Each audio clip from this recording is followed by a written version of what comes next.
ബഹിരാകാശ നിലയത്തിൽ നിന്ന് ക്രിസ്തുവിന്റെ സുവിശേഷം ലോകത്തോട് പ്രഘോഷിക്കുന്ന ബുച്ച് വിൽമോറിന്റെ ശക്തമായ ക്രൈസ്തവ സാക്ഷ്യം ഏറ്റെടുത്ത് അന്താരാഷ്ട്ര മാധ്യമങ്ങൾ. അന്താരാഷ്ട്ര ബഹിരാകാശ നിലയത്തിൽ നിന്നുള്ള ഒരു അഭിമുഖത്തിൽ തന്റെ 9 മാസത്തെ ബഹിരാകാശ വാസത്തിൽ നിന്ന് പഠിച്ച പാഠങ്ങളെക്കുറിച്ചുള്ള ചോദ്യത്തിന് മറുപടിയായി തന്റെ ക്രിസ്തീയ വിശ്വാസം പരസ്യമായി പ്രഖ്യാപിക്കുകയായിരുന്നു.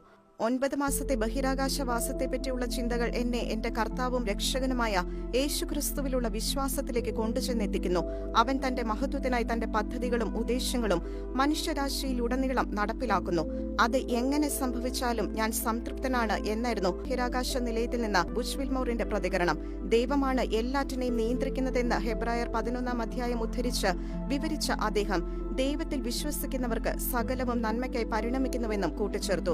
ബുച്ച് വിൽമോറും സുനിത വില്യംസും ഉൾപ്പെടെയുള്ള സംഘം ഭൂമിയിലേക്ക് മടക്കയാത്ര തുടങ്ങും മുൻപ് ബുച്ച് വിൽമോർ പ്രസ്താവിച്ച വലിയ വിശ്വാസത്തിന്റെ വാക്കുകൾ വാർത്തകളിൽ ഇടം നേടുകയാണ്.